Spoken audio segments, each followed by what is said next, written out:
attract your attention and to make you believe in me.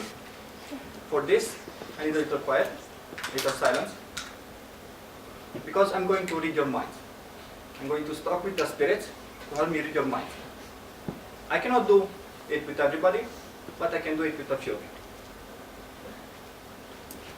You're skeptical.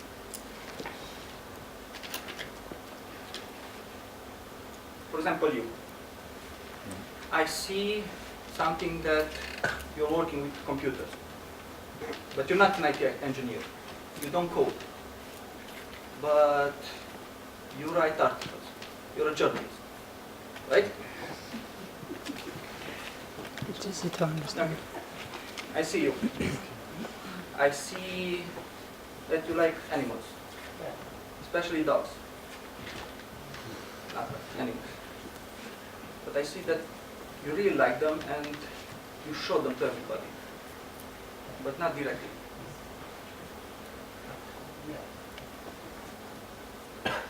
Okay. I see you.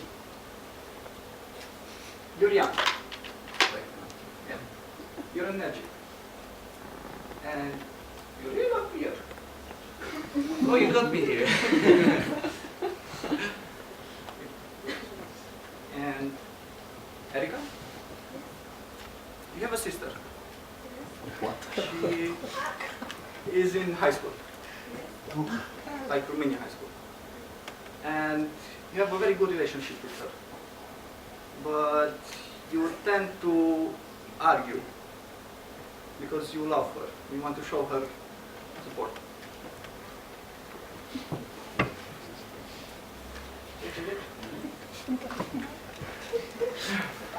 So, everything I told you now, it's called warm reading, or in your case, cold reading. Thing is, I did not read your mind. That was totally bullshit. I found about this by asking around or hearing. With you, I see that you're open-minded, you're very energetic, you always want to be in the front, you want to help people. So it was like a 90% yes that you like beer a lot. It's easy. With me.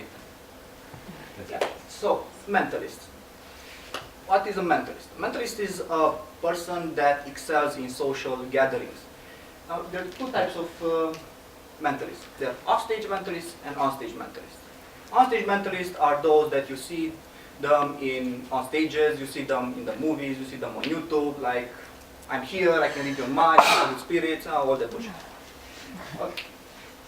Now, offstage mentalists are people that they don't like to be on stage and to be on TV, they just like to be socially better than everybody else. They want to help people or they want to gain information. It doesn't really matter the motive. What is important? If you want to be an offstage mentalist, I'll explain a few steps. But the most important part is that you need an idea. You need a goal. You need a goal. First you have to think about it, like very hard. Don't tell anybody about it. Then learn about mentalism. Learn about tips and tricks. Learn about how to be better. And when you're confident, then you can tell them. But until then, it's your secret. For example, mine is, I want all my friends to be happy. Because if we're in a social gathering and one of my friends is not feeling well, like they're social awkward or they don't want to talk with people because they're new in the group, I usually go with them and try to integrate them in the group. Come, how will you do it? Okay, next one. So, mentalists there are 3 important TV shows. There are like 9 movies about them. And the first one is Mentalist, The Mentalist, which teaches you how to think differently.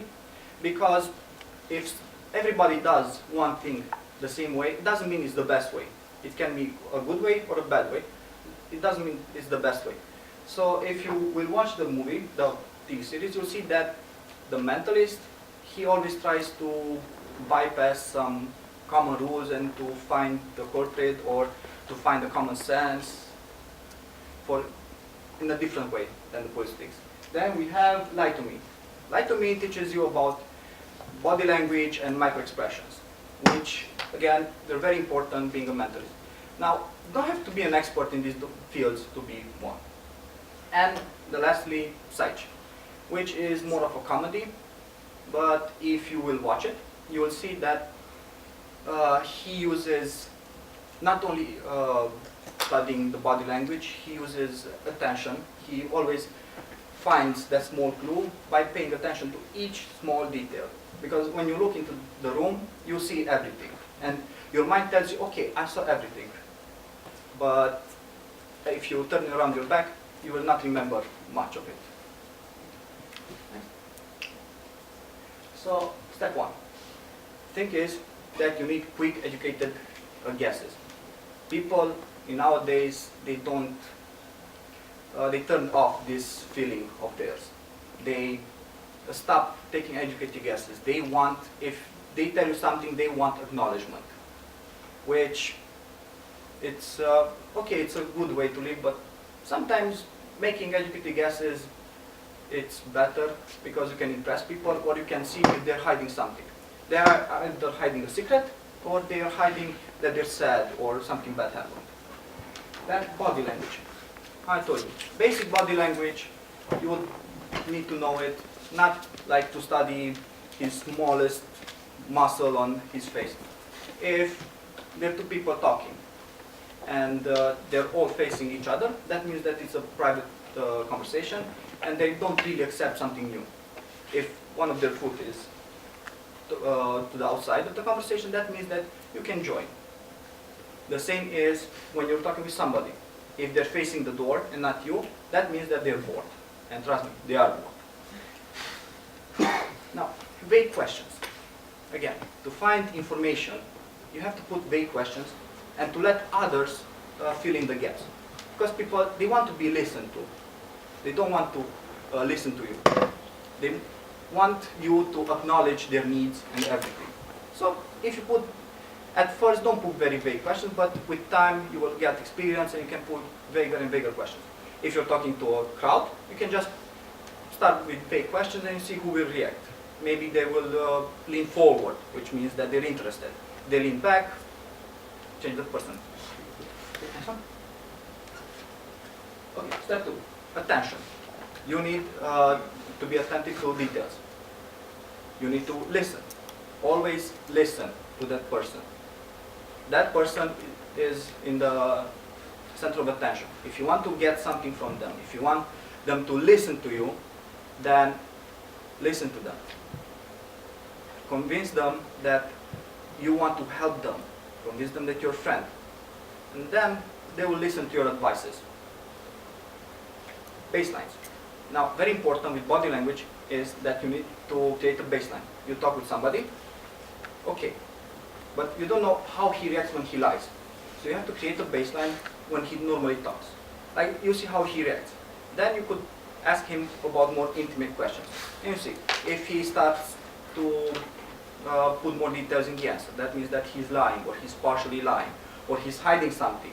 If he touches his face, again, it's the body's automatic reflex of defending his lie. Okay. Act natural.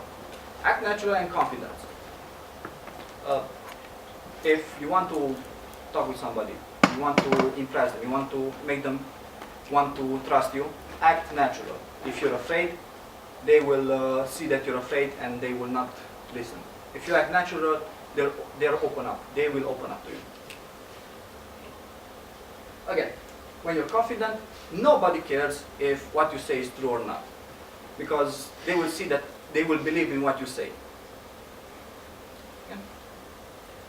And step 3, plant ideas. This step is for advanced users, like planting ideas. There are a few tricks and tips that if you want to talk about a watch, you want to plant the idea of a watch. You start talking with them like beforehand, half an hour, 1 hour, and you tell them about watches, and then you start looking at it, and then you can see if you planted the idea. You can make them think of an object, of a random object. If they say watch, okay, if not, but try again. Read books. Books are very important. Read a lot. You have to know about all the stuff. Nobody can teach you. You have to learn yourself. Study about different but relative fields. Being a good mentalist, you need to know about many other fields, not only about social part. And also, I forgot, be mysterious. Be secretive. Don't tell them your secret. If you tell them that you can read them, you can see what they're doing, then the mystery is going away, then they will not trust you. They will know that every time you talk with them, you're looking for something. I did this presentation for you because I started studying, and I think that you could start studying as well. And because of this, I really would recommend to start it. It helps you with your social life. It helps you with your job place. It helps you be a better person. Okay. Skills. Cold reading. Cold reading is a very good skill for everybody. It's about reading the person and telling something about them, like I did with Götze. Hot reading is finding out information beforehand and impressing them. And today, everybody has Facebook. So just use Facebook and you'll learn everything about them. Stalker. Deduction skills.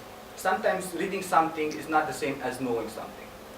If you read something about someone, okay, he has a little ink on his left hand. What that means? He's a lefty. Yeah, but what does it mean more? He just wrote something. Maybe he signed it. Maybe he wrote a paper. But nowadays nobody really writes it by hand, but only by tablet, or PC. So what can we say is that they signed something. Be empathic. Empathic means to be open, to copy the other person's behavior. That helps a lot in conversations. That helps a lot in everything, almost. That helps a lot mostly in trust. Be intelligent. Be smart. Study. Learn. Train your mind. Okay. When to use mentalism? When flirting, again. When at job place, when at school, when talking with friends, when meeting new people. Basically anytime. You can use these skills anytime. You don't have to say that, okay, now I'm not using it. Use it, train it, always try it. You fail, doesn't matter. Try it again and again. And thank you for your attention.